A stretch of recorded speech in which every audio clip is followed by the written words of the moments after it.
Metre 12 రూపాయలు అయిందా? పోనీ ఆ 2 తగ్గించుకుని 10 వారే తల్లి. ఏంటేంటి 10 రూపాయలా?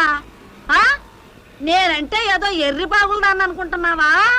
నా పెళ్ళైన కొత్తలో మా అత్తారింటి కాకినాడ వెళ్తే నేను, మా పింతల్లి, నా పెద్దాడి బిడ్డ, మా 2 మేనత్తలు వెళ్తే 10 రూపాయలు కావాల. దేంతో? రైల్లో రాత్రి బెజవాడలో ఎక్కితే తెల్లారిపాటి కాకినాడలో దింపేశాడు. తెల్లవారు ప్రయాణం చేసిన అలుపు సొలుపు ఉందా? నీ టుక్కు టుక్కు బండిలో అక్కడ ఎక్కి ఇక్కడ దిగానో లేదో నడువులు జారిపోయినాయి. ఏం బండి అయ్యా నీ బండి? బండలావా మొదనష్టం బండి. అదే రైలు అయితే పడుకోటానికి బల్లలుంటాయా? హాయిగా గాలేయటానికి ఫ్యాన్ ఉంటదా? ఇట్టాడి పిల్లలకి ఏదన్నా అవసరం వస్తే ఎల్టాకి లెట్టని ఉంటదా? ఇన్ని సదుపాయాలున్నా 10 రూపాయలు కూడా కావు. అమ్మా తల్లి, నీకో దండం, నీ లెక్కకో దండం. పాపం ఏడు చేస్తున్నాడు, వదిలేవే బామ్మ.